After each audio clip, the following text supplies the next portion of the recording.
Hello दोस्तों, आप सभी को स्वागत है आपके अपने चैनल ट्रेवलिंग मस्ती में। दोस्तों, ग्रामर का एक ऐसा चैप्टर जिस चैप्टर का नाम है द आर्टिकल। आर्टिकल यानी कि what is article, how many types of article, article कितने प्रकार का होता है, आर्टिकल क्या है। आर्टिकल से बहुत ऐसे एग्जाम में प्रश्न पूछे जाते हैं जिसमें स्टूडेंट गलती करते हैं। आइए हम लोग जानते हैं आर्टिकल के बारे में। आर्टिकल यानी कि इसका आर्टिकल का हिंदी होता है उपपद या पूर्ववर्ती। आर्टिकल का हिंदी क्या होता है? उपपद या पूर्ववर्ती।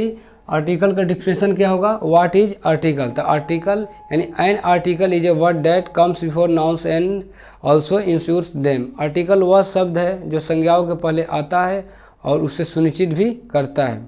अब आर्टिकल कितने प्रकार का होता है? तो there are two types of article. Article पहला होगा आपका डिफिनिट आर्टिकल जिसके साथ द का प्रयोग होता है। दूसरा होगा इनडिफिनिट आर्टिकल जिसके साथ ए एन का प्रयोग होता है।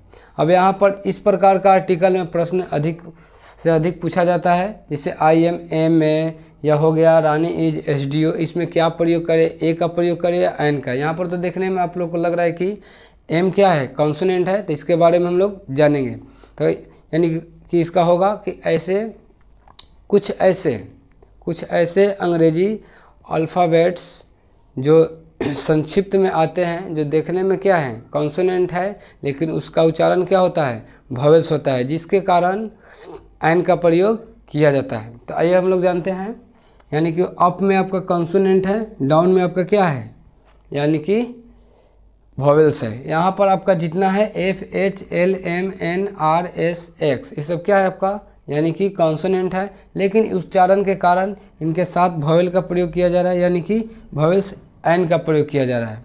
जैसे में लिखेंगे, यहाँ पर एफ है तो इसका एच एल, यहाँ पर एफ हो गया H L M N R S X, ये क्या है? अब एफ यहाँ पर ए का स्पेलिंग का होता है ई होता है, ई ए का होता है ई होता है। इसका उच्चारण के साथ हिंदी में करेंगे तो एल होगा ई होगा इसका उच्चारण, एम का एम होगा। तो इस सब के साथ क्या चीज़ का प्रयोग किया जाएगा? यानी कि एन का प्रयोग किया जाएगा। जैसे यहाँ पर प्रश्न आपका दे दिया गया कि आई एम में, अब इसके साथ आप लोग अगर नहीं जानेंगे इसके बारे में तो आप लोग ए का प्रयोग करेंगे, क्योंकि यहाँ पर आपका कॉन्सोनेंट है और यहाँ पर आप लोग ए का प्रयोग करेंगे नहीं। इसके बाद इसमें समझेंगे हम लोग, यहाँ पर लिखेंगे उच्चारण तो एम लिखेंगे। एम का यानी ए का स्पेलिंग ई होता है, ई आपका वॉवेल है, वॉवेल के साथ हमेशा एन का प्रयोग होता है। यहाँ पर रानी इज एस डी ओ, तो यहाँ पर एस लिखेंगे तो ई आपका क्या है? वॉवेल। ई यानी ए का स्पेलिंग ई होता है, तो वॉवेल ये भी क्या है? इसके साथ भी क्या होगा? एन का प्रयोग होगा। और रोहित इज एनसीसी स्टूडेंट, तो यहाँ पर एन होगा, इसका उच्चारण ई यानी एन हुआ, तो इसका ए का स्पेलिंग ई हुआ, तो ये क्या हुआ? वॉवेल हुआ, वॉवेल, तो इसके साथ एन का प्रयोग होगा। उसके बाद my father is H M, तो यहाँ पर भी देखिए इस तरह का प्रश्न दिया जाता है, तो एच लिखेंगे। एच में आपका यानी ए यानी ई क्या हुआ? वॉवेल हुआ, और वॉवेल के साथ हमेशा यानी क्या चीज़ का प्रयोग होगा?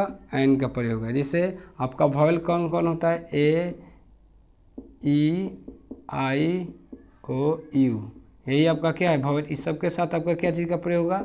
यानी कि एन का प्रयोग होगा। तो यहाँ पर एन का प्रयोग होगा। अब यहाँ पर जितना कॉन्सोनेंट है उच्चारण के अनुसार आपका क्या हो गया? वॉवेल हो गया। तो इस तरह का क्वेश्चन किसी भी एग्ज़ाम में आपसे पूछा जाए तो आप लोग इसका पहले उच्चारण निकालेंगे, उच्चारण निकालने के बाद ही इसमें जो प्रयोग करना है ए का एन का प्रयोग करेंगे। तो ये इम्पोर्टेंट है, बस इतना ही। और इसके बारे में पूरा डिटेल्स